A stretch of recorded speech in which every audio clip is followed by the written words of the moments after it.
Walmart says 65% of its stores will be serviced by automation in the next 3 years as it lays off 2,000 warehouse workers. I think this is pretty crazy.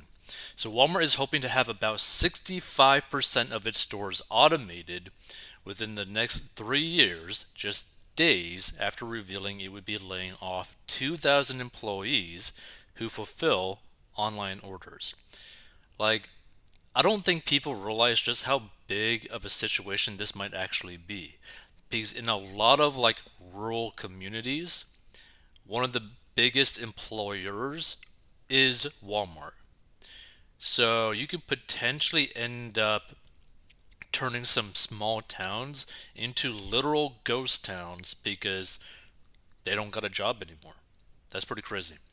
So the announcement came at the U.S. retail giant's annual investor meeting in Tampa, I guess in Tampa, as the business with a net worth of $388 billion dollars at present invests heavily in automation to speed up orders at its e-commerce fulfillment facilities. It wasn't immediately clear if the move would lead to more layoffs at the country's biggest private employer, with about 1.7 million U.S. workers and another 60,000 abroad. The company did, however, say that the moves would reduce the need for lower paid roles. And that's an issue that I see because that would end up basically getting rid of a lot of retirees or people very close to retirement, which is a lot of their employees, people who might have a criminal record, people who might not have a big skill set, teenagers, etc. And the thing is, depending on where you live, like the pay, even at the lower paid roles for Walmart, could potentially actually pay for your lifestyle, pay for your living expenses. So there's going to be a lot of people hurting if they go this route. So, as the changes are implemented across the business, one of the outcomes is roles that require less physical labor but have a higher rate of pay, the Bentonville, Arkansas based retailer said in a filing. Over time, the company anticipates increased throughput per person due to the automation while maintaining or even increasing its number of associates as new roles are created. About 55% of packages that it processes through its fulfillment centers will be moved through automated facilities by January 2026, improving unit cost averages by about 20%, the company said. This increased efficiency will not only support better inventory management, but will also support Walmart's rapidly growing e commerce business. Stevens Incorporated analyst Ben Bienvenu wrote in a note. Walmart is yet to respond to questions about whether the moves will result in any near term layoffs. The world's largest retailer, by sales, maintained its forecast for the fiscal year ending January 31st, 2024, which caused for net sales to rise by 2.5% to 3% in earnings by $5.90 to $6.05 per share. It also kept its forecast for first quarter sales to rise between 4.5% and 5% in constant currency. Walmart has invested billions of dollars in technology for its online order facilities, including buying grocery robotics company Alert Innovation and partnering with companies such as Knapp to help cut the number of steps it takes for employees to process e commerce orders down to 5 from 12. Oh, that's pretty creepy. On a post earnings call in February, Walmart CEO Doug McMillon said he was most excited about the automation opportunity we have, with plans to increase investments in automation technology as part of its more than $15 billion capital spending budget this year. According to a February report from the Bureau of Labor Statistics, there are roughly 9.9 million job openings and 5.9 million unemployed in the U.S. And Walmart hiked their minimum wages earlier this year across the country, surpassing $17.50 per hour, which were expected to be reflected in March 2 paychecks. So let's see some of these comments. Here comes, folks, technology taking the brainless jobs. Absolutely, it is just the beginning. You'll now be greeted by a robot. There goes my retirement job. Which, I mean, this person has like a weird, winky smiley face emoji thing. But at the same time, this is like, it's sad, right? Because there's actually a lot of elderly people working at Walmart in various roles. So now they're going to be in a situation because their social security probably does not pay enough for their expenses, probably because of their own bad spending habits.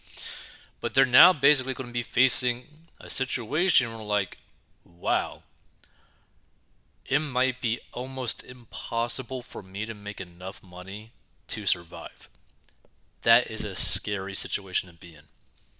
Which, by the way, is why you should get out of debt, have an emergency fund, grow your net worth, aka your retirement accounts, so that when you get to retirement age, you don't got to deal with this at all, even if it were to happen. This person says Walmart employees are usually pretty rude, so maybe this will shake them up a bit. Let's bring back good, pleasant customer service. Ooh. These jobs are going and never coming back thanks to AI. Redundant low skill jobs like these will also not be the only ones. Beware recruiters, marketing experts, accountants, bankers, etc. What's scary is that ChatGPT can do a lot of people jobs, like a lot of people's jobs. Now, if you were able to like automate it and have it like be used as like a specific service, like for example, let's say that anyone could utilize ChatGPT and have it basically be like, hey, you are now going to be sales for our company. So anytime we get leads coming in, you are now doing the sales. If they're able to do that and they're actually able to close consistently, that's a big industry just taken out, right?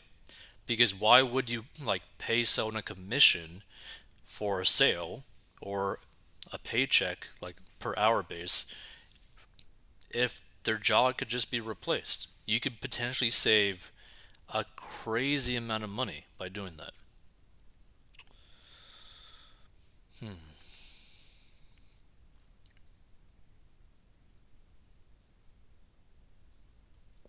And when no one has a job, then no one will buy their stuff. Interesting. According to Walmart.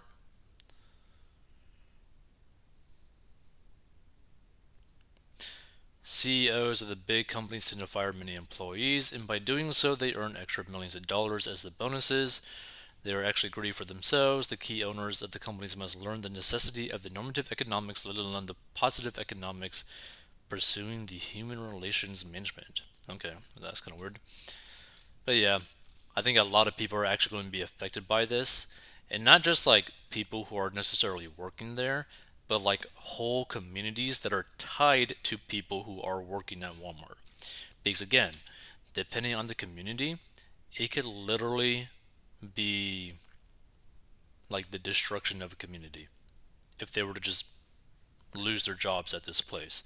It's kind of like a situation where like you have a very small rural town, but the only like job there for the most part, like 70-80% of all the jobs that people have that live there are from like this massive mega factory, plant thing, whatever that's there. Well, if something happens to that plant, if something happens to the factory, like what are people going to do, right? If that is the main job creator in that town by a massive margin, the people have to leave. But can they even leave? Because who's going to want to move to a town where the only job is that factory, but that factory closed down? So it's going to get bad, right? If Walmart ends up going like super automated, if all these other grocery stores are going to get super automated, if all these other retail businesses are going to be super automated. If these restaurants get super automated, like there's going to be so many people out of a job.